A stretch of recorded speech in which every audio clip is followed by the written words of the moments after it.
Hello et bienvenue dans Wedding Divan, le podcast dédié aux pros du mariage. Je suis Magali Zarka, formatrice du Wedding Gang, officiante de cérémonie laïque et ancienne wedding planner avec plus de 100 mariages à mon actif. Si tu es entrepreneur dans le milieu du mariage ou que tu souhaites te lancer, ce podcast est fait pour toi. Comment réussir, comment se démarquer et surtout, comment durer dans le mariage?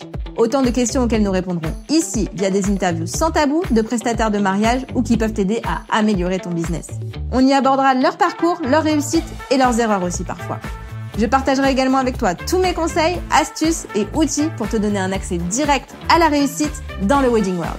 Allez, pose-toi dans ton canapé, écoute-nous dans ta voiture ou même en faisant la vaisselle et surtout, abonne-toi pour ne manquer aucun épisode. Hello le gang, j'espère que tu vas bien. Bienvenue dans ce nouvel épisode de Wedding Divan avec Léa de Green My Day, wedding planner éco-responsable et présidente de l'association Margot. Tu t'en doutes, cet épisode est dédié au sujet de l'éco-responsabilité dans le mariage.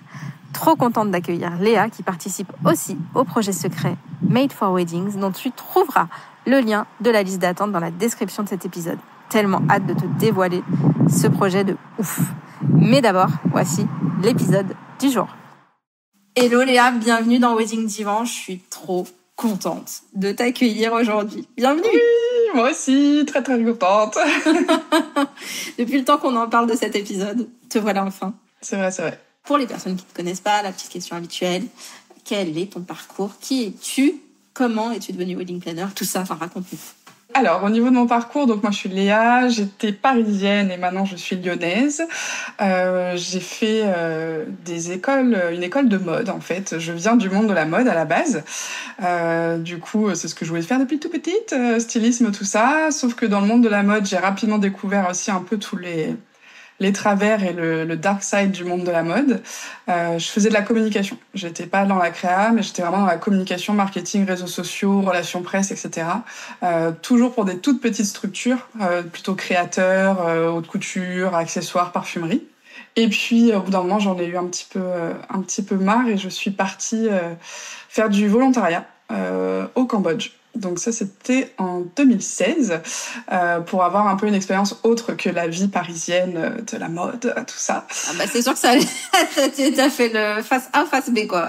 Exactement, ça a beaucoup changé. J'étais jamais allée en Asie du Sud-Est, j'étais jamais partie faire du volontariat, etc. Et là-bas, je bossais pour des artisans, du coup pour les aider sur toute leur partie, aussi un peu communication, consolider un petit peu leur business, etc. pour l'artisanat. Et au Cambodge, c'est là où j'ai un peu eu mon déclic aussi éco-responsable, c'est vrai. Parce que dans ce pays, la gestion des déchets, c'est pas du tout la même chose qu'en France. On les voit beaucoup plus. Je dis pas forcément qu'il y en a plus, mais c'est juste qu'on les voit.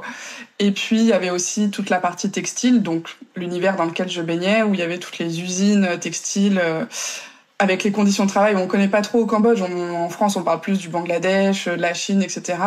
Mais le Cambodge était un petit peu dans la même vibes avec des usines de jeans où les eaux étaient très polluées. Ou quand je rencontrais des locaux, on me disait oui, ici les bébés ils naissent avec des déformations. Enfin, tout de suite tu te dis ok. Donc là c'est très visible et très concret. Du coup, après ce voyage, quand je suis rentrée, j'avais vraiment à cœur de travailler pour de la mode plus éthique, de vraiment plus contribuer à tout ça. J'avais jamais travaillé dans la fast fashion, mais bon, c'était en pleine expansion. Bon, à l'époque, il y avait pas les énormes qu'on a aujourd'hui, la Chine et tout ça. Mais je me suis dit plus jamais je rentre dans un H&M, un Zara, des choses comme ça. Donc vraiment, d'abord par l'aspect de la mode, j'ai commencé à changer pas mal de choses sur ma façon de consommer. Et du coup, je voulais que dans mon travail, ce soit assorti. Ça a été très tôt que cette volonté, ce besoin même presque, que mon travail il soit aligné avec mes valeurs. Donc dans le secteur de la mode, en 2017, quand je suis rentrée, ça commençait, ça émergeait. Et du coup, c'est là où je me suis tournée plus vers des petites marques de mode éthique et je me suis lancée en freelance aussi pour être plus flexible, pour les accompagner en mission, en one-shot. Donc j'ai été indépendante peu de temps après. Mais j'avais quand même cette petite voix dans ma tête qui me parlait d'entrepreneuriat. J'allais un peu à des conférences, des trucs de petites marques, de créatrices qui racontaient leur parcours entrepreneurial. Et ça m'intéressait bien, mais dans la mode, je trouvais pas mon truc. Je voulais pas être créatrice. Ça m'intéressait pas. Donc je trouvais pas mon truc. Et puis un beau jour, ma meilleure pote se fiance. Donc j'avais pas trop d'amis encore mariés, c'était un peu les débuts. J'avais fait pas mal de mariages dans ma jeunesse, les mariages de la famille et tout ça. Mais là, c'était vraiment la première fois que je me frottais à l'organisation d'un mariage en tant que témoin.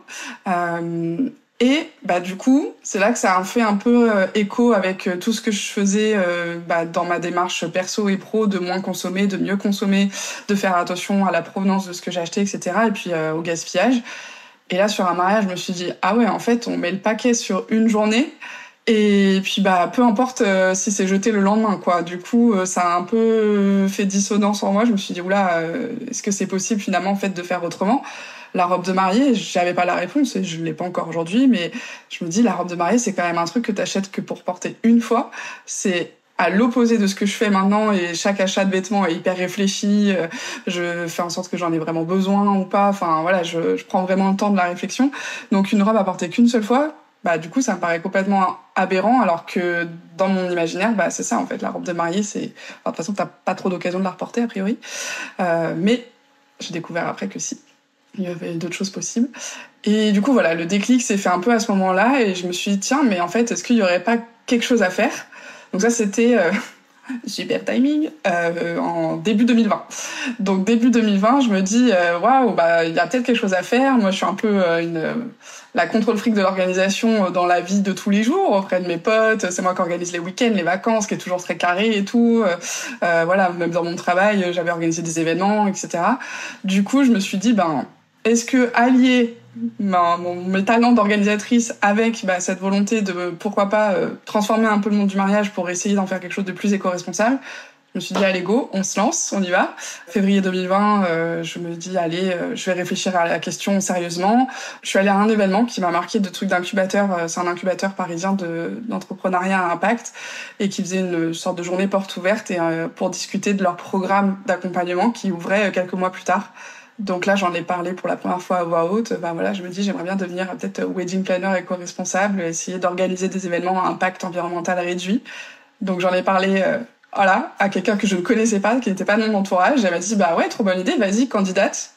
2 ou 3 semaines après, on était confinés. Je savais pas trop ce qui m'attendait. Si j'avais su, peut-être que ça m'aurait freinée. Au final, sans le savoir, j'ai foncé. Je me suis dit, vas-y, j'ai un peu plus de temps parce que j'ai moins de travail à côté. J'étais toujours freelance dans la mode. Du coup, la mode, pendant le confinement, ça s'est un peu ralenti, évidemment. Donc, j'ai eu plus de temps.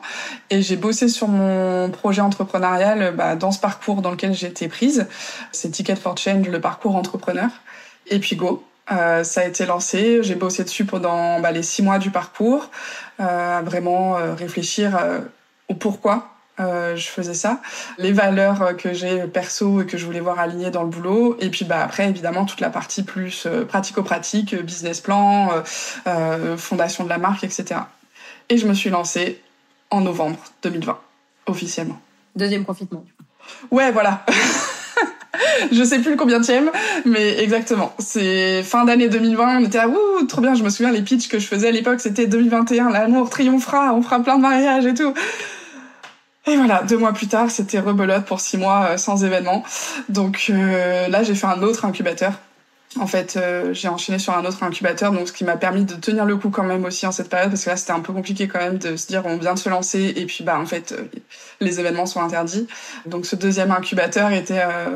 j'étais qu'avec des entrepreneurs qui se lançaient aussi en plein Covid, donc du coup on était solidaires.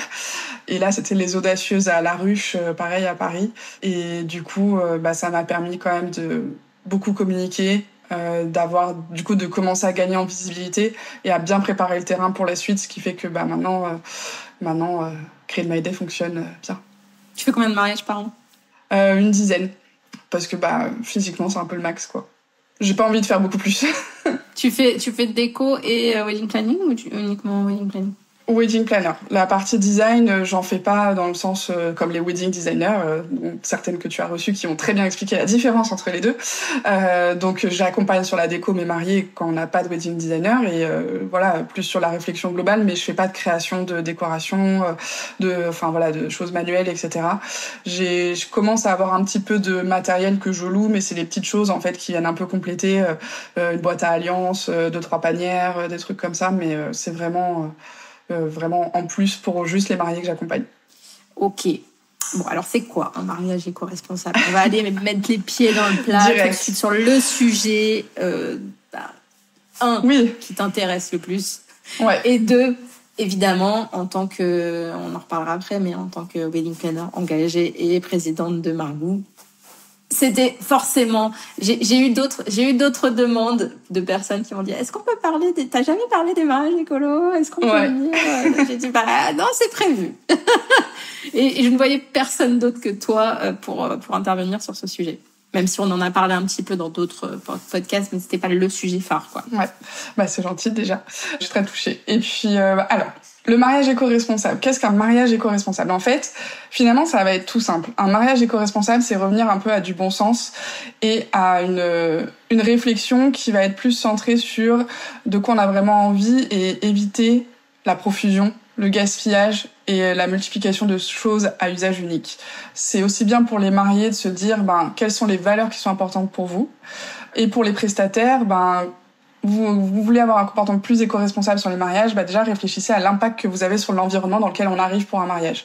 Parfois on dit laissez quand on part en rando ou des choses comme ça, laissez la nature telle que vous l'avez trouvée. Et là c'est un petit peu l'objectif aussi. OK, on arrive dans un super beau domaine de mariage, et l'objectif c'est de le laisser, de le retourner comme il était avant, et donc de ne pas laisser de traces d'impact trop forts sur notre environnement. Donc là, comme ça peut peut-être paraître un petit peu flou. Concrètement, ça veut dire quoi? Concrètement, ça veut dire faire un mariage éco-responsable. Déjà, c'est s'entourer de prestataires qui vont être aussi alignés avec ces valeurs-là. Donc de savoir cuisiner pour le traiteur des produits locaux de saison. On va dire que ça fait partie des 3 piliers. Donc local, de saison et éviter l'usage unique. Donc ça joue sur les fleurs, par exemple, sur la nourriture, sur du local, une robe de mariée, même si elle est faite sur mesure, neuve, ça va être avec une créatrice locale qui va utiliser des matières premières françaises, italiennes, anglaises. Enfin voilà, on a aussi un beau patrimoine en France, mais pas que. Ça va être éviter tout ce qui a usage unique, ça c'est surtout sur la déco. La déco, ça peut vite aller un peu loin sur « Oh tiens, j'ai trouvé ça, puis j'achète ça, puis je mets plein de trucs partout » que les invités voient même pas forcément. En plus, parfois, on multiplie un petit peu les petits éléments de papeterie, je sais pas, de petits cadeaux, de petits machins. Il y en a un peu partout. Quand on se dit qu'on fait un mariage éco-responsable, on va réfléchir vraiment à l'utilité de cette chose. Est-ce qu'on en a vraiment besoin? Est-ce que ça apporte quelque chose? Si on la veut absolument, OK. Est-ce qu'on la loue? Est-ce que c'est quelque chose qu'on aura chiné en seconde main? Voilà, il y a aussi plein de façons de faire qui permettent d'éviter l'achat de quelque chose qu'on va utiliser cette fois-ci, qu'ensuite ça va finir au fond du garage. Disons que si on doit retenir le mariage éco-responsable, c'est vraiment penser local, de saison et 0 déchet, on va dire. Et je vais te poser la question qui fâche pour une éco-responsable, du coup, une personne éco-responsable, c'est en quoi c'est important dans le contexte actuel? Ah oui. Bon, j'ose espérer que les personnes qui nous écoutent entendre ce qui se passe autour de nous, dans le monde, les catastrophes climatiques de plus en plus récurrentes. Enfin voilà, le changement climatique est une réalité. C'est là, les scientifiques le documentent, et il y a beaucoup d'informations sur le sujet quand même qui circulent. On en parle de plus en plus dans la vie quand même de tous les jours. Enfin, je pense que c'est plus une info à côté de laquelle on peut passer. Du coup, il y a beaucoup de choses qui se mettent en place, aussi bien au niveau de la consommation, on parle beaucoup de l'alimentaire par exemple, des vêtements, etc. Et le mariage, quand on y réfléchit, un mariage, c'est le condensé de tout plein d'éléments de notre vie quotidienne sur une seule journée, où vraiment on met le paquet parce que en moyenne 100 personnes, 3 jours de fête, 2 ou 3 jours de fête, donc ça peut faire vite beaucoup. Et un mariage, il y a une étude, il y a un chiffre qui est sorti, c'est en moyenne 10 tonnes de CO2 pour un mariage d'environ 100 personnes en France. 10 tonnes de CO2, ça représente 10 allers-retours Paris-New York. Ça représente la consommation, enfin les tonnes de CO2 d'un Français sur un an. Donc en fait, notre consommation de CO2 sur un an, là, elle est condensée sur un week-end. Donc c'est assez conséquent quand on met comme ça en perspective le chiffre. Alors qu'il y a peut-être d'autres moyens de le faire. Déjà, dès qu'on va réduire un petit peu, par exemple, être plus sur du végétarien que sur du carné à fond, où on va avoir des fleurs françaises, locales, etc. Tout ça, ça fait descendre. Donc en fait, le mariage, ça existe, ça va exister, ça existera toujours, comme, je sais pas, s'habiller, bien manger, même voyager. Tout ça, c'est des choses qu'on va continuer à faire. Faut juste qu'aujourd'hui, on repense un petit peu notre façon de faire ces choses-là et qu'on revienne un peu à l'essentiel. J'allais te demander, c'est quoi le truc plus dévastateur en fait dans un mariage? C'est le transport. Forcément, c'est le transport, comme tout dans notre vie, de toute façon. Aller à un mariage en avion, voilà, ça réduit à néant peut-être tous les efforts qui peuvent être faits à côté. Après, moi, je suis vraiment pour se dire, ok, on peut avoir des mariés qui viennent de l'étranger, qui se marient en France. Bon, au moins, une fois qu'ils sont en France, ils font le maximum pour que le mariage soit le plus éco-responsable possible. Mais bon, forcément, si tous les invités viennent en voiture individuelle ou en avion ou c'est ça le plus gros impact, c'est sûr. Et même si on prend aussi plus large le voyage de noces, parce qu'il y a certains chiffres qui disent c'est 10 tonnes pour le mariage, mais on rajoute 5 tonnes en plus si on comprend le voyage de noces dedans, donc qui fait partie du mariage. Et puis après, là-dedans, on parle même pas de le VJF, les trucs comme ça qui peuvent être aussi à l'étranger, en avion, etc. Le voyage de noces rajoute aussi un beau poids dans la balance, parce que souvent le voyage de noces, on se dit je pars à l'autre bout du monde, donc je prends l'avion, etc. Alors qu'il y a plein d'autres façons aussi de voyager. Mais bon, le voyage, c'est tout un autre sujet en soi. Mais ouais, le plus lourd dans la balance, c'est le transport. Et après, c'est les fleurs et la nourriture. Ça, c'est hyper important aussi, parce que forcément, si on fait un mariage 100% côte de bœuf par rapport à un mariage végétarien, l'impact est pas du tout le même. Et puis les fleurs, qu'elles viennent de France et qu'elles soient de saison, ça change tout de suite beaucoup par rapport à si on prend des fleurs qui viennent de n'importe où et qui poussent dans des serres avec beaucoup de pesticides, etc. Et du coup, on respecte pas les saisons, quoi. Ok. On en a un peu parlé. Ma question, c'était qu'est-ce qui t'a motivé à devenir wedding planner engagé finalement? Et surtout en quoi cette démarche-là, elle a influencé ta vie pro et ta vie perso? En fait, comme je disais un peu tout à l'heure, c'est vrai que moi, c'est toujours très mêlé le pro et le perso. Dans mon parcours pro, très vite, moi, je pouvais pas travailler dans quelque chose dans lequel je me reconnaissais pas par rapport aux valeurs. Du coup, c'est vrai que ma transformation perso, mon évolution perso sur l'éco-responsabilité se fait vraiment un peu secteur par secteur. J'ai commencé par la mode parce que je bossais là-dedans. Ensuite, ça a dévié un peu sur toute la partie cosmétique, produits de beauté, d'aller plus vers des produits naturels. Et puis l'alimentation, évidemment, parce que ça, c'est une très grosse partie aussi. Et puis c'est ce dont on parle le plus en plus dans les médias, donc tout ça, moi, est très lié. Vraiment, ma façon de consommer, elle est, le seconde main, le consommer moins mais mieux, c'est vraiment mon dicton préféré. Et ça joue sur tout. Dès que je dois acheter quelque chose, j'y réfléchis vraiment. Où est-ce que je le trouve, où est-ce que c'est fabriqué, etc.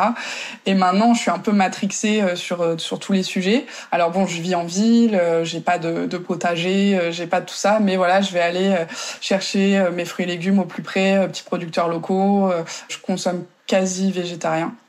Je dis quasi parce que chez moi, je cuisine végétarien, mais à l'extérieur, je suis encore un peu flex, on va dire.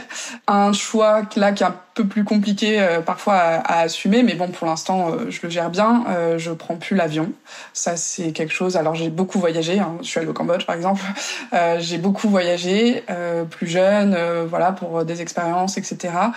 Mais aujourd'hui, c'est vraiment quelque chose que j'ai plus envie de faire à l'excès. Je dis pas que je prendrai plus jamais l'avion, parce que ça serait vraiment mentir de dire ça. Mais en tout cas, ça va vraiment rentrer en compte dans les choix que je vais pouvoir faire de voyage, etc. Donc il y a eu le Covid, tout ça a limité les voyages, et depuis, je pars plus trop à l'étranger, donc c'est plutôt facile à appliquer, on va dire. Mais voilà, ça c'est une décision un peu importante, on va dire, parce que ça peut limiter par rapport à des choses, la famille qui souhaite partir à l'étranger, les amis, etc. Et du coup, quand tu arrives et que tu dis, non, moi je veux plus prendre l'avion, il y en a beaucoup qui peuvent ne pas comprendre. Mais voilà, vraiment l'engagement, il découle surtout. Et puis dans le mariage, je passe mon temps à me renseigner. Très globalement, maintenant, je suis plus engagée, même aussi dans les personnes que je vais suivre, dans les choses que je vais lire, que je vais regarder, que je vais me documenter, pour essayer d'agir au maximum sur comment on peut faire changer les choses. Justement, c'est quoi les premiers pas? On reviendra après sur comment ça s'est passé pour Margou, etc. Alors moi je dis Margou, mais je sais qu'on peut dire les deux. Les deux fonctionnent. C'est quoi les premiers pas en fait qu'on peut faire dans sa vie pro? On va partir sur le pro là, mais dans sa vie pro, en tant que professionnel du mariage, les premiers pas qu'on peut faire pour pour aller vers cette éco-responsabilité, parce que souvent on se rend pas forcément compte. Alors bien sûr, l'histoire de l'avion, ça c'est, on va dire, évident. Mais est-ce qu'il y a d'autres choses qu'on peut faire pour aller en tant que prestataire, ça va être un peu... il y a déjà les premiers aspects, comme tu dis, le transport. Bon, voilà, on en a déjà largement parlé, donc je vais pas trop revenir dessus. Mais évidemment, choisir ses moyens de transport, que ce soit pour aller à ses rendez-vous, faire ses séances photos, aller au mariage, c'est réfléchir, ok, comment je vais au mariage, quel moyen de transport j'utilise, un peu de covoiturage, du train, à vélo. J'ai des prestats que je connais, ils vont faire toutes leurs séances à vélo, les photographes par exemple. Donc ça, c'est sûr que c'est déjà un aspect important. Après, on va dire qu'il va y avoir un peu les deux moments, sa vie de bureau et sa vie le jour J. Dans sa vie de bureau, il y a plein de petites choses qu'on peut mettre en place. Déjà, par exemple, choisir son moteur de recherche avec Ecosia, des choses comme ça. Plein de petits gestes, son fournisseur d'électricité, un fournisseur d'électricité plus verte. Généralement, en tant qu'entrepreneur, dans le mariage, souvent notre bureau, c'est chez nous. Donc tout ça est un petit peu lié aussi, évidemment. Mais voilà, un fournisseur d'électricité verte, une banque éthique, pouvoir, par exemple, avoir un site web éco-conçu ou au moins l'hébergeur qui est en France. Toutes ces petites actions, en fait, sur des aspects purement pratico-pratiques. Voilà, la banque, l'électricité, le fournisseur Internet, etc. Tout ça va déjà réduire... Alors, attends. Tu parles d'un moteur de recherche éco-responsable, je savais même pas que ça existait. Donc, en fait, sur Google... Qui remplace Google. Exactement, mais qui fonctionne avec la base de données Google. Donc, on a la même qualité de réponse. Donc, tu peux l'utiliser sur Chrome, sur Firefox, sur n'importe quoi. Voilà. Et t'as Ecosia, ou Lilo. Moi, j'utilise les deux. C'est des moteurs de recherche où, en fait, l'argent généré par toutes les recherches faites et les clics va être versé plutôt à des associations. Sur Lilo, ça collecte des petites gouttes d'eau à chaque recherche et c'est toi qui choisis à qui tu donnes les petites gouttes d'eau. Ecosia, ça plante des arbres à chaque recherche. Donc, en fait, c'est un truc tout simple. Pourquoi Google ne fait pas ça? Parce que Google, il garde l'argent pour lui. Ouais, mais il pourrait, avec l'argent justement qu'il touche, il pourrait donner une partie. Mais il y a quand même une amélioration parce que moi, je travaille sur Chrome et il y a quelques semaines, Chrome, donc la fenêtre s'est ouverte et on m'a dit quel moteur de recherche vous voulez utiliser. Et Ecosia était en premier. Il y avait Ecosia, Google, il y en avait d'autres. Et du coup, j'ai sélectionné Ecosia direct parce que moi, j'utilisais Lilo sur mes autres trucs et du coup, j'ai les deux. Donc ça, déjà, je sais pas d'où c'est sorti. Alors peut-être parce que je les utilisais déjà ailleurs, je sais pas. Mais déjà, j'ai trouvé que c'était pas mal que Google Chrome me propose de choisir. Alors de temps en temps, il me repropose, voulez-vous remettre Google en tant que moteur de recherche? Donc je dis non, mais parce que c'est exactement le même retour. Par exemple, quand je vais sur Maps, je suis sur Google Maps après. Enfin voilà, c'est la même qualité, mais ça permet que chaque clic, parce que on sait tous surfer sur Internet. Trop une expression de vieille, mais bon, surfer sur Internet, quand on clique et tout, ça génère de l'argent. Comment disent les jeunes? Je ne sais pas. Je sais pas, donc c'est pour ça que je dis surfer sur Internet. Mais ça génère de l'argent pour la personne chez qui on est en train de naviguer. Donc du coup, autant que cet argent puisse revenir à une juste cause, on va dire. Et en fait, il y a plein de choses comme ça. C'est comme, la banque. Oui, en France, on a les grandes banques qui financent des choses pas toujours très jolies. Et donc, quand on veut savoir où va notre argent et qu'on veut que l'argent aille à des bonnes causes, on va dire, il y a maintenant des banques plus éthiques qui se sont lancées. Alors, tout est toujours à nuancer. Dans l'éco-responsabilité, c'est jamais parfait, évidemment. Donc, forcément, une banque éthique est forcément rattachée à un organisme bancaire plus gros. Parce qu'en France, c'est pas possible d'être une banque comme ça, indépendante, sans être attachée à des services financiers plus importants et contrôlés. Du coup, c'est pas 100% parfait, mais au moins, eux, ils vont communiquer et ils vont être au clair sur qu'est-ce qu'on finance avec notre argent à la banque.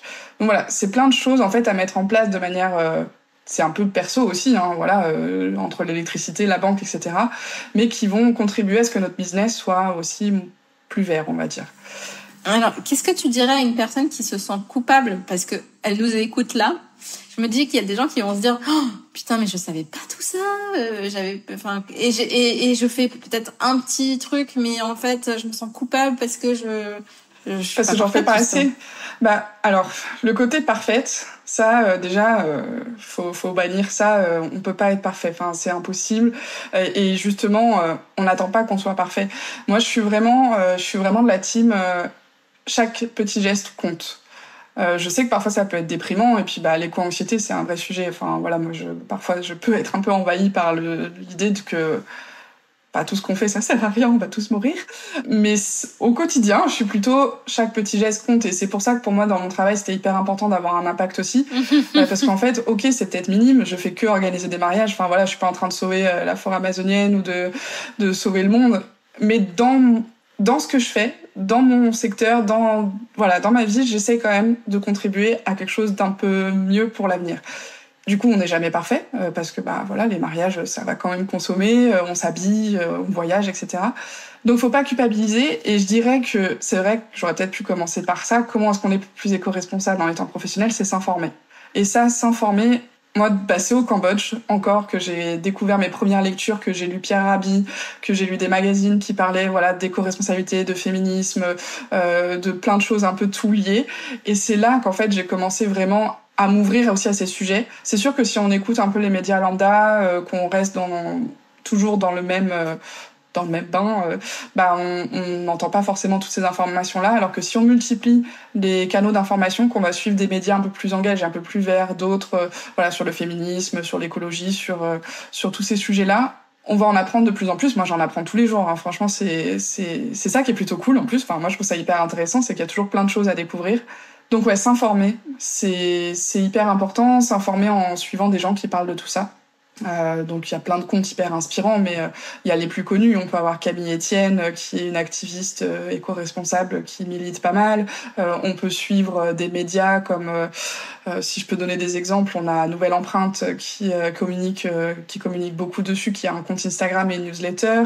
Qu'est-ce qu'on a d'autre en personnalité? On peut avoir Hugo Clément, on peut avoir les livres de Pierre Rabhi, de Cyril Dion, qui sont des personnes en plus qu'on entend beaucoup dans les médias, donc commencent à être un petit peu connus, donc on les trouve plus facilement, mais qui font des livres très intéressants. Et en fait, quand on s'informe, ce qui est bien à faire, ce que je peux conseiller, c'est de lire des choses ou écouter des choses qui font le constat, donc qui peuvent être plutôt alarmantes, parce que on va pas se le cacher, quand même beaucoup de choses qui vont mal, pour la situation de la planète, mais aussi et surtout de lire les choses qui vont bien, qui vont mieux, les alternatives, les personnes qui mettent en place des choses cool et positives qui vont donner envie de pas laisser tomber, de pas baisser les bras justement.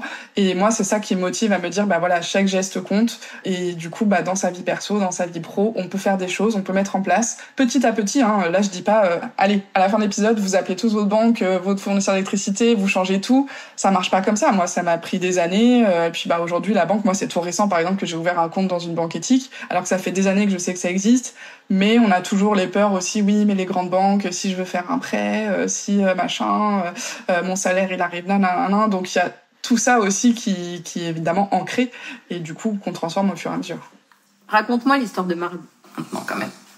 Alors, Margot, du coup, c'est une entreprise qui a été montée tout d'abord en 2020 par Jean-Baptiste et Guillaume, deux gars super qui se sont mariés. Ils étaient témoins l'un de l'autre et ils voulaient faire quelque chose d'un peu éco-responsable, en tout cas le plus respectueux possible, et ils ont remarqué qu'il n'y avait pas grand-chose qui existait. Donc après leur mariage, ils se sont dit on va monter Margot pour faire un annuaire, un référencement et un blog, une zone d'information sur qu'est-ce que le mariage éco-responsable. Donc ils ont lancé ça en 2020, donc en même temps que moi je me suis lancée, donc on s'est rencontrés assez tôt. Ils ont fait du coup ce format annuaire pendant quelques années, donc moi j'étais dessus et plein d'autres prestataires que j'ai rencontrés du coup grâce à Margot et avec qui on a créé beaucoup de liens. Et ils ont surtout beaucoup documenté le sujet en faisant des articles de blog, en faisant beaucoup de contenu. Mais ils sont entrepreneurs, mais eux ils venaient pas du secteur du mariage à la base. Et en 2023, ils ont senti que eux ils arrivaient un petit peu au bout de l'aventure. Donc ils ont annoncé qu'ils allaient arrêter Margot, mais quand ils m'ont dit ça, je me suis dit non, c'est pas possible, on peut pas laisser tomber tout le travail qui a été fait, parce que mine de rien, on avait exposé au salon du mariage de Porte de Versailles avec un stand éco-responsable et on voyait que ça avait de l'impact. Moi ça avait super bien marché, j'avais signé vraiment très bien des mariés au top, hyper alignés avec mes valeurs. Et on voyait que les gens étaient là, ah oui Margot, je vous suis sur Insta, oui mariage éco-responsable. Et ça avait commencé quand même à bien prendre en 3 ans. Du coup, je me suis dit on peut pas laisser ça disparaître dans les néants d'internet. Et puis, je pense qu'il y a quand même aussi quelque chose à faire au niveau surtout de la communauté de prestataires.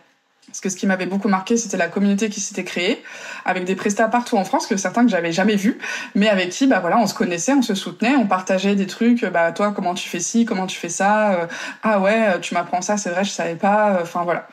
Du coup, je suis pas la seule à avoir pensé ça. Il y a Claire et Mathieu qui étaient aussi un peu tristes que ça se termine. Donc Claire qui est créatrice de papeterie avec Faire par Green et Mathieu qui est photographe avec Studio Mathieu. Et en fait, tous les trois, on s'est retrouvés et on s'est dit bon, on peut pas laisser tomber Margot. Moi, j'avais déjà l'idée quand même depuis un petit moment, on est en train de me dire peut-être qu'un format association, ça s'y prêterait plus et on se recentrerait vraiment sur le côté communauté, les prestataires, qu'est-ce qu'on peut faire pour les prestataires. Ils étaient carrément OK avec ça, donc on s'est lancé dans la création de l'association. Donc l'entreprise Margot a fermé et nous, on a ouvert l'association en regardant tout le contenu du blog, etc., qui est toujours dispo sur margot.fr et en se centrant plus sur les prestats. Qu'est-ce qu'on peut apporter aux prestats ? Comment est-ce qu'on peut les aider à évoluer dans leur engagement et à se soutenir les uns les autres ? Du coup, fin d'année 2023, on fait toutes les démarches pour créer l'association et en janvier, on s'est relancé avec les adhésions pour l'année 2024. Et du coup, l'association donc est nationale, elle représente, on a des prestataires partout en France. Et l'objectif qu'on a tous les trois, donc on est prestataire de mariage, donc on sait ce que vivent chacun de tous les autres membres de l'association, c'est apporter du contenu, de la valeur. Donc on a plusieurs présences, une présence en ligne et une présence en physique. Donc en ligne, tous les mois, on fait des visios, dont une avec notre très chère hôte Magali il y a quelques mois, et avec souvent des invités. Voilà, on essaye d'apporter des connaissances que nous on n'a pas. Avec Claire et Mathieu, on connaît pas tout, donc évidemment tout ne repose pas sur nos épaules. On a fait venir un banquier, il est pas banquier, mais quelqu'un de chez la Nef, justement pour parler de banque éthique. On a fait venir quelqu'un qui a une boîte d'événementiel B2B et eux, ils font le calcul de bilan carbone de tous leurs événements. Donc on a eu vachement de partage sur comment vous faites ça, qu'est-ce que ça fait ressortir, etc. Et puis on reste en contact avec eux parce que on a très envie. Nous, on est en plein travail sur le développement d'un outil de calcul de bilan carbone du mariage. Donc ça, c'est un gros chantier. On est dessus, c'est absolument pas terminé. Et j'espère que en 2025, on pourra sortir l'outil. Mais voilà, c'est vraiment un gros travail en plus de nos travails de presta à côté, évidemment. Mais voilà, en tout cas, ces visios, c'est vraiment un moment de rencontre et d'échange sur des sujets aussi bien mariage, écologie ou entrepreneuriat. On a aussi toute la présence sur les réseaux sociaux, donc sur Margot on donne plein d'infos. D'ailleurs, si des prestats justement se sentent un peu dépassés par le côté écolo, ils peuvent suivre Margot parce qu'on donne plein de petites infos en fait. Les chiffres, qu'est-ce qu'une robe de mariée éco-responsable, qu'est-ce qu'un mariage vegan, comment est-ce qu'on fait un mariage vegan par exemple. Plein de petits conseils et astuces comme ça, les fleurs, sur un peu tous les aspects du mariage. Et on communique beaucoup sur les membres, évidemment, pour les mettre aussi en avant. Parce que notre vision, c'est de se dire, on s'entraide, on se connaît les uns et les autres, on se met en avant, mais aussi après, on peut plus facilement se recommander les uns les autres et créer du lien entre nous pour bosser ensemble. Et le lien, on le fait aussi en physique, avec des apéros wedding qui ont lieu maintenant un peu partout en France. Ça avait commencé à Paris, puis Lyon. Maintenant, on a Rouen, Grenoble, Annecy. J'espère bientôt dans l'Est, peut-être en Bretagne, Bordeaux. Tout ça s'est lancé. Là, évidemment, on a une petite pause en plein cœur de l'été, mais sinon, c'est quasi toute l'année, tous les mois. Donc ça permet de se rencontrer. C'est ouvert à tous les prestataires, pas que aux membres Margot. C'est organisé par un membre Margot, mais c'est ouvert à tout le monde. Donc ça permet aussi d'échanger avec d'autres prestats et de présenter un petit peu notre démarche, ce qu'on fait et l'engagement de chacun. Donc c'est souvent des moments assez appréciés. Et puis on a un dernier événement qu'on est en train d'organiser pour la fin d'année 2024 sur un séminaire annuel qui là est réservé aux membres de l'association où on se retrouve tous ensemble avec des activités un peu team building autour de l'environnement, autour de l'entrepreneuriat et mise en avant aussi des savoir-faire et des métiers de chacun. Donc on a parlé des premiers pas des prestataires pour aller vers l'éco-responsabilité. Mais il y a aussi comment on fait quand on est dans l'éco-responsabilité pour éduquer ses futurs mariés sur le sujet, quoi. Ouais. Je dirais que le premier travail, c'est en amont sur la façon de communiquer. En fait, moi, je viens des métiers de la com, donc c'est vrai que ça a été peut-être un peu plus facile, mais je me suis direct lancée sur Instagram à fond. Et puis faire un site web correct, mais surtout sur Instagram. Et en fait, communiquer, pour moi, c'était hyper important de montrer visuellement, d'inspirer et de montrer qu'un mariage éco-responsable, c'est pas plus moche, moins féerique, moins magique qu'un autre. parce que parfois on peut avoir le cliché de c'est écolo, on est en Sarwell, les pieds nus dans du foin, voilà. Donc là évidemment c'était hyper important de sortir aussi de ces clichés-là et de tout simplement montrer comme n'importe quel autre prestataire qu'un mariage c'est magnifique, c'est grandiose, ça donne un petit peu de bout de rêve et ça inspire. Donc ça, sur ma communication, c'est un point hyper important. Évidemment, je vais donner du contenu aussi sur l'éco-responsabilité, mais avant tout, c'est montrer qu'un mariage c'est éco-responsable, c'est tout aussi beau que les autres. Ensuite, une fois que je suis avec les clients, enfin les mariés en cours d'organisation, alors déjà, moi, c'est vrai que la plupart qui signent avec moi, c'est qu'ils sont quand même déjà sensibles au sujet. Ça, c'est quand même une très grosse majorité. J'ai de temps en temps des couples qui le sont beaucoup moins, mais c'est plus parce que du coup c'est de la reco, etc. Et du coup, ils viennent vers moi quand même s'ils se disent, ouais, mais on n'est pas très éco-responsable. Mais moi, je rassure toujours tout le monde, je suis pas là pour les juger, pour les faire culpabiliser et puis les forcer à faire des choses qu'ils n'ont pas envie. Vraiment, très très loin de ça. L'idée, c'est d'avancer ensemble et puis de voir sur quel aspect on va. Tout ne parle pas forcément à tout le monde. Là, j'ai un mariage vegan, mais j'ai d'autres mariés qui me disent, non, nous on prend du foie gras et du bœuf. Ok, enfin vraiment, voilà, tout le monde n'est pas végétarien, donc j'ai pas que du végétarien, j'en ai beaucoup. Je pense par rapport à la moyenne des prestataires de mariage, c'est sûr que je dois avoir plus de mariages végétariens que les autres, mais tout le monde ne fait pas ça. Et du coup, je vais pas les flageller et leur dire oh là là, mais c'est mal, pourquoi vous prenez du bœuf, etc. Parfois, je peux quand même faire quelques petites remarques en disant bon, c'est peut-être pas la meilleure solution, etc. Mais ça, c'est plutôt souvent auprès des témoins et des proches qui peuvent organiser des surprises qui, moi, parfois me font un peu peur. J'ai une petite anecdote sur le sujet, mais bon, c'est une fois sur un mariage, la témoin me dit « Oui, j'aimerais bien offrir un vol en hélico aux mariés entre la mairie et le lieu. » Je me dis « Un vol en hélicoptère alors comment dire enfin pour moi c'est horrible, j'en ai fait des cauchemars hein, vraiment en mode parce que la première fois qu'elle me dit ça au téléphone, j'étais choquée. Du coup, j'ai rien réussi à dire, j'étais en mode mais OK, enfin vous êtes sûr d'accord, enfin quoi? Et donc j'ai rien réussi à dire. Franchement, ce qui m'arrive pas très souvent. Du coup, j'en ai fait des cauchemars et je me suis dit mince enfin donc là, clairement la témoin, elle travaillait dans l'aviation et tout en plus. Donc vraiment, il y avait pas trop de débat possible sur le sujet, elle travaillait dans l'aviation. Donc qu'est-ce que tu veux, je vais pas lui dire l'avion c'est mal, l'hélicoptère c'est mal. Du coup, là, par contre, j'ai pris le pendant plutôt des autorisations. Et clairement, avec le lieu et tout, on allait sur le fait que, non, c'est pas autorisé de faire de l'hélicoptère sur le domaine du lieu. Et puis, de toute façon, voilà, c'est pas très, en termes de consommation énergétique, là, on n'est pas au top. Donc, ça n'a pas été fait. Donc, heureusement, cette anecdote est restée juste un mauvais souvenir et c'est pas réalisé. Mais non, après, sur les mariés que j'accompagne, je vais toujours essayer de leur montrer, déjà, je vais sélectionner des prestataires qui sont au maximum à sortir avec des valeurs éco-responsables et qui donnent envie. Ça, c'est hyper important. Par exemple, si j'ai des mariés végétariens, dès le début, ils me disent « Mais bon, on aimerait bien du bon végétarien, quoi. On veut pas le plat avec juste des carottes vapeur en plus, quoi. » Je fais « Oui, évidemment, c'est pas l'objectif. » Du coup, je vais leur trouver forcément des prestataires parce que les traiteurs végétariens très bons, je commence à tous un peu les connaître partout en France et c'est très très beau, c'est très très bon, ça fait envie, c'est gourmand, c'est cuisiné et on sent que c'est des gens spécialistes de ça aussi. Donc là les mariés ils sont convaincus plus et ils ont plus peur de proposer du 100% végétarien à tous leurs invités.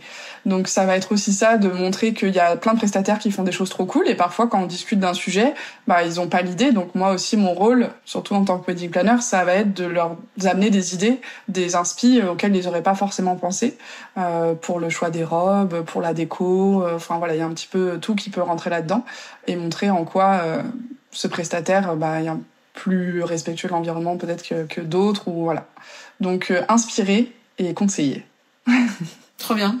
Et justement, comment tu fais pour sélectionner les prestats avec qui tu travailles ? En tant que wedding planner, tu peux le savoir, on reçoit beaucoup de sollicitations des prestataires. Donc ça, je reçois des tonnes et des tonnes de messages. Donc évidemment, pour moi, tout n'est pas bon à prendre dedans parce que il y en a parfois, je reçois des mails automatiques de choses vraiment genre les cadeaux invités made in China avec 5 milliards de références différentes sur le site. Je dis mais à quel moment tu as cru que j'allais pouvoir me fournir chez toi? Mais bon, ça c'est voilà les envois en masse. Mais sinon après les prestataires, moi c'est vrai que j'ai la particularité de faire quand même des mariages un peu partout en France. En étant basée à Paris au début, les Parisiens ils vont un petit peu partout. Et puis en fait on me trouve surtout pour le côté éco-responsable et pas forcément pour ma localisation. Donc je précise que je me déplace en train en majorité évidemment. Mais du coup j'ai beaucoup de prestataires référencés partout en France. Donc ça c'est un gros travail. Le plus gros on va dire ça va être les traiteurs. Parce que c'est vrai que les traiteurs, en France on a une grande culture de la gastronomie, mais suivant les régions, de la gastronomie végie, ou enfin en tout cas où il y a une belle place pour le végétal, le local, le de saison, etc. C'est pas toujours le cas. Donc je peux avoir des régions où les traiteurs, c'est très à l'ancienne, en mode viande numéro 1, viande numéro 2, viande numéro 3. Ah, des options végétariennes? Non, nous on fait pas ça. Enfin voilà, du coup... T'as des carottes et des champignons, c'est ok. Ouais, voilà. Mais parfois j'en ai qui sont très honnêtes et qui me disent non, nous on saurait pas faire, je vous le dis, voilà, on n'est pas les bons pour. Et je dis très bien. Donc eux je les propose pas aux mariés. Donc en fait ça va être beaucoup de recherche, beaucoup de veille évidemment pour trouver les fournisseurs, les prestataires.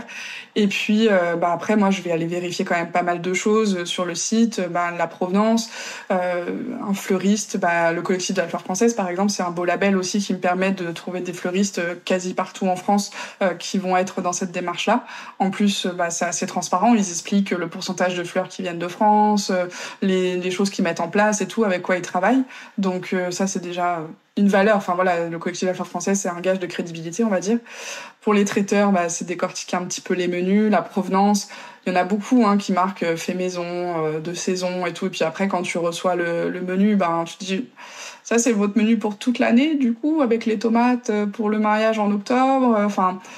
Et puis tu vois vite une dégustation, par exemple, les traiteurs qui sont vraiment éco-responsables. Quand tu vas faire la dégustation, généralement, c'est par exemple l'hiver pour un mariage en été, ils vont te dire, vous n'allez pas pouvoir déguster exactement ce que vous mangerez cet été parce que en ce moment, on n'a pas de courgettes, par exemple. Du coup, on vous propose ci ou ça, ce sera à peu près l'équivalent et vous pourrez goûter la cuisine globalement, mais vous n'aurez pas tous les ingrédients de saison de l'été. Et moi, déjà, quand on me dit ça, je trouve ça super. Et en fait, les mariés, je leur explique en amont, j'en dis, voilà, on a choisi de travailler avec un traiteur qui travaille de manière locale et de saison, donc forcément, la dégustation, vous n'aurez pas exactement ce qui est prévu pour le mariage qui a une autre saison. Et généralement, ils comprennent et ils acceptent et ils sont ravis parce que de toute façon, c'est toujours très très bon. Donc voilà, sélectionner les prestataires, c'est essayer de décortiquer quelles valeurs ils ont. Après, il y a des métiers qui sont un petit peu moins... où c'est moins flagrant, un photographe par exemple, mais le photographe, le mariage il a lieu en Provence, je vais quand même privilégier des photographes de Provence. On va éviter aussi les déplacements un peu trop too much ou faire venir des photographes de l'autre bout du monde pour un mariage, ça m'arrive jamais, parce qu'on va vraiment privilégier plutôt le local sur la grande majorité des prestataires. Enfin, voilà. Ok. C'est quoi les stratégies ou les meilleures pratiques que tu recommandes, je vais y arriver, pour minimiser les déchets des mariages? Alors, dans le zéro déchet, il y a un super principe en plus qui est facile à retenir. C'est les 5 R. Donc les 5 R, ça va être refuser. Refuser, c'est déjà refuser d'acheter quelque chose dont on n'a pas besoin. Donc ça évite ensuite de le gâcher. Réduire. Donc c'est ce qu'on disait, consommer moins mais mieux, donc réduire les achats. Par exemple, sur un mariage, la papeterie, est-ce qu'on met un menu par personne ou est-ce qu'on met pas plutôt un menu pour deux ou un menu par table ou un menu à l'entrée dans la salle commun pour tout le monde? Ça évite d'avoir tout plein de petits papiers. En plus, les menus, c'est souvent ce qui va avoir la plus courte durée de vie parce qu'ils sont très vite tachés, jetés. Donc réduire, sans dire qu'on abandonne complètement, mais au moins réduire. Le troisième R, c'est réutiliser. Donc, est-ce que ce que vous allez acheter pour votre déco ou votre robe ou des accessoires de la tenue, etc., est-ce que vous allez les remettre après? Est-ce que vous allez en avoir une utilité chez vous? Est-ce que du coup, ils vont avoir une autre vie après le mariage? Et donc, éviter d'être jetés directement. On a l'autre option, c'est recycler. Donc recycler les matériaux, les fleurs, mais aussi une robe. Alors c'est plutôt de l'upcycling aussi, mais une robe de mariée, par exemple, c'est des couturières qui peuvent proposer de défaire le haut et le bas pour en faire des choses qu'on va pouvoir porter séparément, reteindre la robe, parce que c'est vrai qu'une grande robe blanche, à part un mariage, généralement on n'en porte pas très souvent. Mais du coup, il y a de plus en plus de couturières qui proposent aussi ce genre de services qui permettent de garder sa robe si on a envie de la garder. Mais après, en réutilisation, on peut aussi la revendre, par exemple. Donc le marché de la seconde main se développe de plus en plus aussi sur les robes. Et le dernier R, c'est rendre à la terre. Donc rendre à la terre, c'est vraiment plutôt là sur tout ce qui est compostable. Donc l'alimentaire, les fleurs. Donc les fleuristes, celles qui vont travailler dans une démarche plutôt engagée, elles vont pouvoir récupérer les feuillages et les mettre au compost. Mais j'ai aussi par exemple des lieux. Alors j'avais un lieu, j'ai trouvé ça génial. Ils avaient un bac pour les traiteurs pour des cochons. En fait, ils avaient un partenariat avec un éleveur du coin qui du coup avait des cochons, et les cochons, ça mange tout. Du coup, le traiteur, il a pas besoin de trop de faire de tri, évidemment, il met que l'alimentaire, bien sûr. Et en fait, il jette tout dans cette poubelle-là, ce qui peut rester, les fonds de bouts de salade dans l'assiette, enfin voilà, il reste toujours un petit peu quand même dans l'assiette. Et tout ça, ensuite, est donné du coup aux cochons, ils mangent tout, donc en fait, il y a rien qui est vraiment perdu. Mais bon, il y a les cochons, mais ça peut être aussi avoir un compost, et il y a certains lieux où ils ont mis en place les poubelles de tri avec le compost, le tri plastique, carton, etc. Et ça, c'est des gestes qui... Les traiteurs peuvent être un peu réfractaires peut-être au début la première fois, mais ensuite, ils mettent en place ça assez facilement.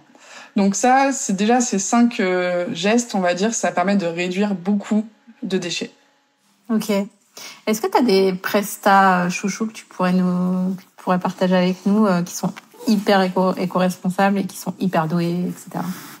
Alors, les premiers qui vont venir dans mon cerveau, en lieu, qui est quand même assez connu en Ile-de-France, c'est la ferme d'Armenon. La ferme d'Armenon, donc c'est dans limite Yvelines et Essonnes dans le sud de Paris. C'est un couple qui gère ce lieu, donc c'est une vraie ferme. Donc le monsieur est agriculteur et ils ont une démarche aboutie sur toute la gestion du lieu, des hébergements. Eux par exemple ils ont ce tri avec le compost, etc. Donc vraiment la ferme d'Armenon, lieu emblématique qui ne recommande que des prestataires engagés également dans leur liste là de recommandations, où j'ai l'habitude de travailler plusieurs fois cette année, l'année prochaine, etc. Donc vraiment superbe lieu. Il y en a plein d'autres en France, mais voilà, du coup je vais en citer qu'un seul. Ensuite, en autre presta, traiteur, il y en a pas mal qui sont vraiment cool, mais si je dois en retenir un avec qui j'ai bossé l'année dernière, c'est Graines Fertiles. Ils sont dans la région bordelaise. Et ils se sont lancés il y a pas si longtemps, pareil, prestat du Covid, on va dire, juste après, je crois. Et ça cartonne parce que vraiment, ils ont une démarche hyper aboutie aussi sur le sourcing, sur les matières premières qui sont hyper quali et qui sont que sélectionnées auprès des producteurs locaux. C'est 3 potes et il y en a un qui est sommelier, donc pareil sur les vins, et l'autre il est mixologue, donc ils font aussi des ateliers cocktails hyper poussés. Ils ont fabriqué eux-mêmes leur bar de buffet en bois, en matériaux de récup, etc. Donc ce qui fait qu'ils sont aussi quasi tout zéro plastique, tout fait main, etc. Ils ont des systèmes de consigne, mais aussi de récupération des déchets avec une entreprise du coin dont ils m'avaient parlé. Donc c'est un très bel exemple. Des traiteurs, il y en a aussi plein d'autres. Après, par exemple, sur les fleurs, il y a plein de choses. En fait, il y a des prestats, par exemple, comme Borgona, qui est située à Annecy, avec qui j'ai fait un mariage aussi. En fait, elle m'expliquait sur la fleur séchée, il y a un vrai débat sur la fleur séchée, parce qu'en effet, ça se garde, mais la condition de production de la fleur séchée peut être très limite, parce qu'on peut mettre beaucoup de produits chimiques, on peut les teindre avec ces couleurs flashy qu'on voit, qui sont pas du tout naturelles. Du coup, c'est plus trop éco-responsable, quoi. Et elle travaille vraiment avec un fournisseur dans le Var qui fait sécher lui-même ses fleurs. Et il y a d'ailleurs de plus en plus de fermes florales qui font sécher elles-mêmes leurs fleurs. Mais on a aussi Aylan, qui est à Paris, qui fait des fleurs en papier. Donc là, on sort vraiment de la fleur coupée et c'est magnifique. Je vous conseille d'aller voir ce qu'elle fait. C'est fait à la main, pétale par pétale. C'est sublime. Elle a une très belle boutique où on peut aller du coup. Je sais plus si c'est dans le 11e ou le 10e. Enfin voilà, c'est très beau. Et la fleur en papier, pour le coup, c'est pas cueilli, c'est pas jeté à la fin. Ça permet de se conserver très longtemps. En tenue de mariée, la Sève à Lyon, meilleure boutique de robes de seconde main ever, parce que c'est très très beau. C'est un vrai écrin, et en fait parfois on peut se dire la seconde main ça pue, c'est moche, le magasin va pas faire envie, ou alors c'est sur internet et du coup on perd le côté expérience de l'essayage de la robe de mariée avec ses proches, etc. Alors que la Sève, elle a vraiment créé un écrin magnifique dans Lyon, où elle a une très belle sélection de robes créateurs, donc quand même des robes de très grande qualité aussi, où on peut faire son essayage et savourer ce moment qui est aussi un peu unique. Et vraiment, c'est magnifique. Et en plus, on peut ramener sa robe après le mariage pour la revendre. Donc les robes peuvent avoir autant de vie que la robe tiendra. Donc ça, c'est plutôt cool. Trop bien. Quelques exemples. Voilà. Il y en a d'autres, il y en a plein d'autres. Allez voir sur Margot, il y aura déjà plein d'idées. Exact. Est-ce qu'il y a des innovations récentes dans l'éco-responsabilité dans le mariage qui te semblent prometteuses? On en a parlé un petit peu des fleurs en papier. Ouais. Oui, cette question, ça m'a posé réflexion. Je me suis dit, des innovations. Parce que quand on parle d'innovation, on se dit grand progrès scientifique, etc. J'avoue que là-dessus, bon, pas forcément. Voilà, moi, je suis pas une experte sur les innovations de ce côté-là. Mais voilà, la seconde main se développe quand même de plus en plus, que ce soit pour les robes, mais la déco, etc.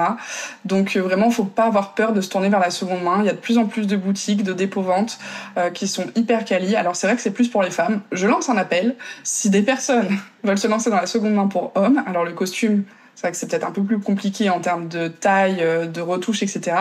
Mais sur les hommes, il manque beaucoup quand même. Il y a beaucoup de choses qui sont faites pour les femmes, les robes de mariée, même chaussures, etc. Pour les hommes, c'est un peu plus timide. Mais ça se développe pas mal. Les fleurs, maintenant, il y a aussi des choses superbes sur que faire de son bouquet de mariée après le mariage, quand on est en fleurs fraîches. Donc en faire des bijoux, en faire un herbier, réutiliser les fleurs. J'ai même vu des gens qui faisaient de la teinture à partir des fleurs pour créer un nouveau tissu ou des choses comme ça. Donc ça permet aussi de garder en souvenir un souvenir plus pérenne du bouquet. En petit exemple qui m'est venu aussi, ça je connaissais pas du tout et quand je les ai rencontrés, j'aurais pu les citer juste avant d'ailleurs, c'est Code Bar qui fait des bars à cocktails où le sourcing de toutes les matières premières, mais je dis vraiment bien toutes les matières premières, donc les alcools, les sirops, les jus, tout ce que tu ajoutes dans un cocktail, ils essayent au maximum d'être 100% français, local, etc. Alors parfois c'est pas forcément 100% français si ça n'existe pas, mais ça va être sourcé chez un producteur qui va être le plus écolo possible. Et du coup j'ai découvert des trucs incroyables. C'est vrai qu'on se dit le rhum ça vient forcément des Caraïbes, la vodka ça vient forcément des pays de l'Est et le gin forcément d'Angleterre. Mais en fait non, pas du tout. Il y a plein d'autres personnes qui peuvent produire ça aussi de manière un peu différente. Ils font leur jus eux-mêmes, ils utilisent tout ce qui est les fruits et légumes jusqu'à la dernière essence possible. Donc tout ça, ça permet aussi un peu de révolutionner ce monde-là, parce qu'on parle beaucoup de la nourriture, pas trop des boissons. Et c'est ce qui mettait en avant. C'est vrai qu'au niveau des boissons, on se pose jamais la question de quel est l'impact de mon cocktail, de mon mojito ou truc comme ça. La menthe, par exemple, ça pousse pas à toutes les saisons, et c'est vrai que c'est lui qui me l'a fait réaliser. Et donc dans les bars qu'on propose de la menthe toute l'année, c'est un peu incompréhensible. Donc voilà, il y a plein de choses qui se développent là-dessus. Après, dans la déco, les innovations, je me dis même c'est presque pas une innovation, c'est plus un retour à quelque chose de plus manuel, mais c'est plus trop de plastique et tout ça sur le wedding design. Donc faire les choses soi-même avec le découpage du bois, la peinture, tout le lettrage à la main. C'est Imaginary Design que tu avais eu aussi sur le podcast qui m'a fait découvrir aussi un petit peu ça, parce que moi je voyais que les gens qui faisaient ça aux stickers et le stickers oui c'est un bout de plastique qu'on enlève ensuite et qu'on jette, donc le panneau est réutilisable, mais voilà, elle va plus loin en se disant moi je peins à la main et ensuite je refais et tout est réutilisable un nombre assez conséquent de fois. Donc ça, je trouve ça génial parce que ça bouscule un petit peu ce qui se fait dans cette partie-là du mariage. Et puis après, là où j'apprends le plus aussi quand même et où il y a beaucoup de choses possibles et beaucoup d'innovations qui pourraient se mettre en place dans beaucoup de lieux qui ne le font pas, c'est l'éco-gestion d'un domaine. La source d'électricité par exemple, le panneau solaire, etc. La gestion des jardins sans pesticides, le plus naturellement possible. Et puis après, avec l'usage de tout ce qui est permaculture, comment gérer un espace naturel en restant le plus respectueux de la nature possible. Donc là-dessus, il y a pas mal de choses qui se font, qui bougent aussi, mais dans des lieux qui vont être un peu innovants, un peu novateurs et presque un peu testeurs, en grandeur nature, de si on essayait de faire ça comme ça, ça fonctionne pas, on va essayer une autre méthode, mais on lâche pas l'affaire et on n'ira pas vers des produits chimiques ou des choses comme ça. Donc sur les lieux, il y a pas mal de choses à apprendre aussi, je pense. Ok, on va aller faire sur les questions... Les questions surprises. Est-ce qu'il y a une personne qui t'a influencé dans ta vie pro et que tu aimerais bien mettre en lumière aujourd'hui? Oh, une personne qui m'a influencée dans ma vie pro. Les premières personnes qui me viennent à l'esprit, c'est les fondateurs de Margot aussi à la base. Jean-Baptiste et Guillaume, et Jean-Baptiste avec qui j'ai passé pas mal de temps à échanger, parce qu'il était à Paris aussi, c'était plus simple. Et ils m'ont pas mal inspiré, peut-être plus inspiré qu'influencé, mais et beaucoup aidé et on a pas mal échangé, enfin voilà, sur l'éco-responsabilité, sur la façon de faire notre business dans le mariage. Et ouais, je pense qu'ils m'ont pas mal marqué et je les remercie. Et bon, maintenant, il me manque un petit peu maintenant qu'on se voit plus avec Margot, mais bon, parce que en plus, ils ont été présents. Enfin voilà, on s'est rencontrés au tout début de Green My Day, donc c'est vrai que c'est là où quand on se lance, on peut douter, avoir besoin de conseils, de s'entourer, etc. Et du coup, ouais, ils ont été assez bons de ce côté-là. Ta pire expérience dans le mariage? En fait, c'est soit avec des invités. Ça m'arrive pas très souvent, heureusement, mais parfois il y a des invités qui peuvent être un peu désagréables. Et du coup, de faire passer un pas très bon moment. Après, j'ai plus trop d'exemples en tête, mais bon, c'est des trucs qui nous arrivent un peu à tous. Parfois, on se fait parler comme si on était un peu des merdes, quoi. Enfin, je sais pas si je devrais dire ça, mais voilà. Du coup, ça peut gâcher un petit peu le moment. Mais après, ma pire expérience, malheureusement, ça a été avec un traiteur une fois. Ah, j'en ai une autre. Oh non. T'es obligée de la dire. Je viens d'avoir un flash. En fait, c'est à la fois ma pire expérience à cause de ce prestataire-là, pardon, mais en même temps le plus beau mariage que j'ai fait. L'année dernière, du coup, j'ai fait un mariage grandiose avec un couple hyper engagé où vraiment on allait à fond sur tout. Eux, c'est dans leur métier, c'est dans leur quotidien qu'ils sont hyper engagés et tout. Donc c'était un très gros challenge parce que c'était un très gros mariage avec beaucoup de monde à la montagne, vraiment en haut d'une montagne, là où il y avait rien. Enfin voilà. Du coup, un très gros challenge, moi en termes d'organisation, de logistique, et malheureusement avec un lieu qui, par contre, avait décidé dès le début qu'il me détestait. Donc je l'avais jamais rencontré et première chose qu'il dit aux mariés quand ils viennent sur le lieu, ah non mais moi j'aime pas les wedding planners. Ok. Et il est resté bloqué là-dessus pendant les 1 an et demi jusqu'au jour J où il a été vraiment... Quand je dis détestable, c'est vraiment assez faible le mot, avec moi, avec mon équipe. Et puis du coup toute son équipe ne nous adressait pas la parole, se moquait de nous tout le temps. Comme si on les entendait pas, mais se moquaient de nous tout le temps. Et ils ont vraiment été, ils m'ont compliqué la vie de ouf. Heureusement, les mariés, leurs proches étaient très conscients de la situation et avaient bien vu que ça n'allait pas.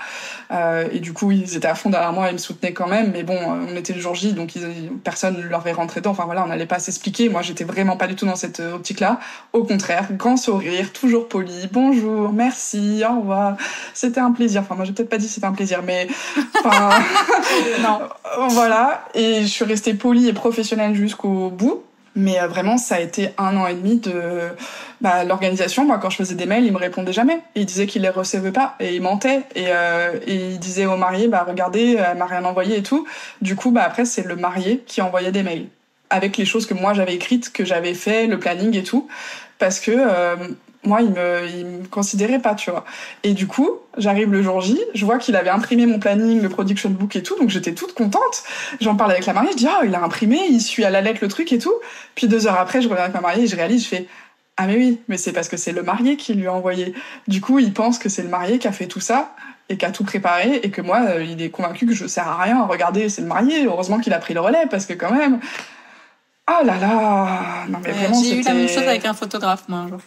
Le lieu où on était pour le vendredi soir, pour tout le samedi, tous les repas, plus parce qu'en plus c'était lieu traiteur, donc tu vois, c'était vraiment le dimanche et tout, donc il était vraiment dur, donc ça m'a vraiment un peu plombé, mais à côté de ça, c'était mon plus beau mariage et le truc le plus ouf que j'ai fait. Et heureusement que les mariés étaient bien conscients de la situation et tout, et que ça m'est pas retombé dessus derrière, parce qu'il aurait pu vraiment me pourrir auprès des mariés et ça aurait été plus compliqué. Franchement, moi, je comprends pas les gens qui travaillent comme ça. J'avais raconté dans l'épisode sur les pires anecdotes des pros du mariage. C'est un délire. En fait, je sais pas, on est censé bosser en collaboration pour faire en sorte que ça se passe bien. Mais tu sais qu'après, en plus, il parlait mal quasiment à toutes les femmes. Donc en plus, après, on est parti sur un délire, mais en fait, il a un problème avec les femmes.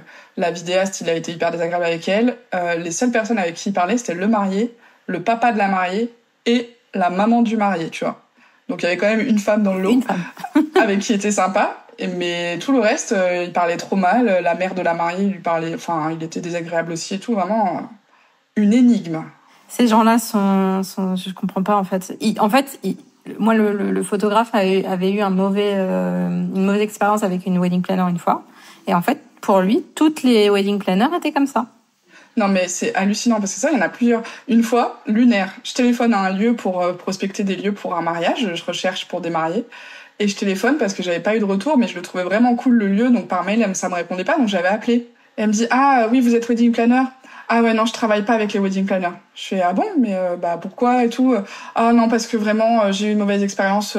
Et elle me sort un truc horrible, tu vois, une wedding planner qui avait tout empoché l'argent des mariés, qui devait après le redonner au prestat, mais elle l'avait pas fait, donc du coup, elle avait volé l'argent marié. Enfin, vraiment une histoire, tu vois, catastrophe, tu vois. Donc j'étais, ah oui, mais là, c'est quand même, enfin, c'est une histoire enfin voilà, c'est un truc grave, mais ça représente pas toutes les wedding planners. On fait, ah ouais, non, mais... Et elle me sort l'exemple, elle me fait, oui, mais vous, par exemple, vous travaillez avec un lieu que vous aimez pas, et vous n'y retournez pas. Je fais, oui, un lieu, ça veut pas dire que je vais plus travailler avec tous les lieux de France, parce que les lieux ont mal travaillé, tu vois, là, t'as eu une mauvaise expérience avec une wedding planner, est-ce que ça veut dire que toutes les autres wedding planners sont mauvaises? Oui, mais non. Et puis, du coup, je lui dis, donc c'est pour ça que vous m'avez pas répondu par mail. Il fait, oui, c'est pour ça. Ok, merci, au revoir.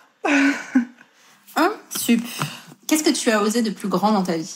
Je sais pas faire un classement entre les différents, mais j'en ai plusieurs en tête. Partir au Cambodge toute seule, ça c'était quand même une grande aventure, on va dire. J'avais 24 ans, j'étais jamais partie vivre à l'étranger, voilà. Et puis après j'ai fait un voyage aussi en sac à dos toute seule pendant 3 semaines, donc ça aussi c'est quelque chose que j'avais jamais fait. En plus après ma mission de volontariat, je suis restée sur place et j'ai fait un voyage sac à dos. Lancer Green My Day, hein. Je pense que ça quand même c'est l'aventure la plus folle dans laquelle je me suis lancée, parce que clairement je savais pas trop, j'avais jamais fait d'entrepreneuriat, j'ai pas d'entrepreneur autour de moi, dans ma famille et tout, mes amis pas trop non plus. Du coup c'était un peu le lancement dans l'inconnu quand même, et de subvenir soi-même à ses besoins, lancer sa propre entreprise et devoir assurer presque H24 parce que y a que toi à la barre, hein. C'est quelque chose quand même qui tous les jours est assez fou quand j'y repense un petit peu. Mais bon, on ne repense pas trop parce que sinon ça fait peur. Mais non, ça c'est quand même une très belle aventure et j'en suis très fière et très contente, parce que franchement, depuis 4 ans, si ça fait depuis début 2020 que je me suis lancée, c'est trop bien. Franchement, toutes les rencontres, tout ce que j'apprends tout le temps, c'est trop bien. Et entreprendre, j'aime beaucoup. Au-delà du monde du mariage, réfléchir au business, à se développer, comment... Parfois, je dis, j'aurais pu me lancer finalement dans un peu n'importe quel domaine à partir du moment où j'avais l'idée de dire que je vais apporter quelque chose et que ça va faire quelque chose dans l'éco-responsabilité. Parce que j'étais dans la mode avant, donc ça n'a pas trop de lien avec le mariage. Et au final, je suis dans le mariage parce que je me suis dit qu'il y avait quelque chose à faire et que c'était ça correspondait aussi à des compétences que j'avais. Mais voilà, moi, le principal, c'est d'apporter ma part. Et puis... j'ai découvert au final tout ce qu'il y a de très cool dans le monde du mariage et dans l'entrepreneuriat, et j'adore. Franchement, une belle aventure qui, j'espère, va continuer le plus longtemps possible, ou en tout cas le plus longtemps dont j'en aurai envie, et voilà. Mais quand même, c'est quoi les moments les plus durs que t'as dans l'entrepreneuriat? Dans l'entrepreneuriat ou dans ton métier? À part les gens qui te parlent mal. Ouais, et puis encore, j'arrive quand même à prendre du recul par rapport à ça. Je me dis, moi je reste pro, et puis... Non, mais je me dis là, les gens vont se dire c'est magnifique, c'est merveilleux. Mais ah oui, non, mais... C'est merveilleux, n'est-ce pas? Non, le plus dur, c'est quand même un stress. C'est un stress. En plus, le mariage, wedding planner, peut-être encore plus, je sais pas. Dans les métiers du mariage, c'est un peu différent parfois, mais c'est du one shot, quoi. Le client, c'est une fois. Donc, on fidélise pas. Donc, tous les ans, tu remets à zéro et tu remets sur la table, faut retrouver de nouveaux clients. Les anciens, c'est pas eux qui vont se remarier. En tout cas, je leur souhaite pas. Du coup, ça peut être un peu stressant de se dire, tous les ans, là, je suis en 2024, mais ma saison 2025, la saison 2026, je suis déjà en train de faire mes calculs de machin. Est-ce que c'est bon? Est-ce que c'est pas bon? Vas-y, il faut que je mette les bouchées doubles dessus. Donc ça, forcément, c'est toujours un peu présent et toujours un peu stressant. Mais bon, avec les années, c'est plus régulier quand même. On a moins de stress qu'au début quand on se lance, et qu'évidemment, on n'a pas assez de mariage pour vivre sur une année. Maintenant, ça va, mais tous les ans, c'est remis quand même à zéro. Donc voilà. Et après, parfois, la charge de travail, la quantité de choses à faire quand on est toute seule, c'est sûr que... parfois c'est un peu dur, parfois tu te sens un peu submergée. Moi, heureusement, cette année, j'ai pris une stagiaire. Et franchement, je la remercie fois 10 000. C'est bientôt fini. Et ça a été le meilleur investissement que j'ai fait, clairement. J'ai fait des salons, j'ai fait des campagnes Google et tout, ça m'a aidé. Hein. Mais là, c'est quand même le meilleur investissement que j'ai fait. Parce que prendre une stagiaire pour 6 mois, déjà, ça m'a permis de faire ce qui était prévu dans mon année, dans les to-do, plus les autres projets qui se sont rajoutés dans l'année. Et moi, de garder une vie privée et sociale à côté plutôt bonne cette année, si je dois comparer franchement par rapport aux années d'avant, où du coup j'avais pas de stagiaire et en plus c'était le lancement, donc t'es un peu sur tous les fronts. Maintenant il y a des choses qui roulent un peu plus facilement, on va dire, mais par rapport aux années précédentes, ouais, là j'ai gagné en qualité de vie pro quand même grâce à ma stagiaire. Donc elle s'en va dans quelques semaines, donc ça va être le retour des soirées, des week-ends de travail, mais ouais, c'est la charge de travail. Parfois je dis je suis pas wedding planner, je suis entrepreneur, parce que wedding planner, ça va être, je passe pas en pourcentage de temps dans ma vie active, mais tout le reste, c'est communication, compta, facture, devis, SEO, enfin voilà, tout ce qui n'a pas de rapport avec le mariage en direct. Et ça, c'est à ne pas négliger quand on est entrepreneur. On n'est pas juste les artistes qui faisons de belles choses. Il y a tout l'entrepreneuriat à côté qui est hyper important et qui prend beaucoup de temps. Yes. Et en plus, on peut en parler, puisque quand l'épisode va sortir, on en a déjà parlé en plus.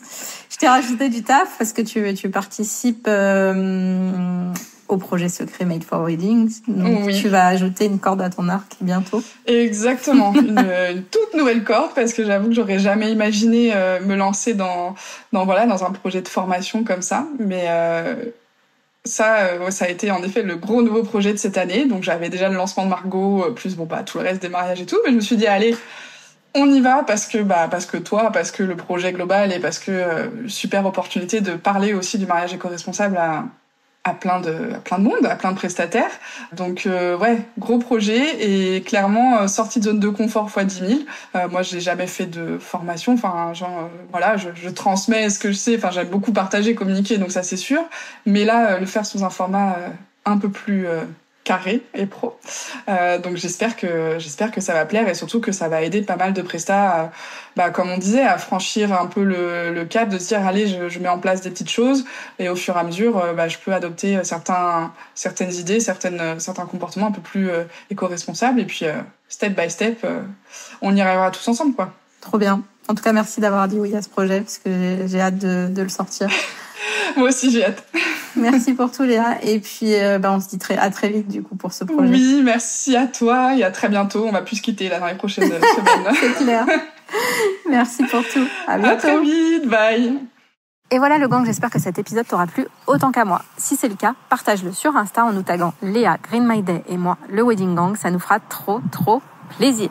Et si tu veux m'aider à faire connaître Wedding Divan, le meilleur moyen, c'est de me laisser 5 étoiles sur Apple Podcast ou sur Spotify. Ça m'aide beaucoup. Un immense merci à toi, et à très vite pour le prochain épisode.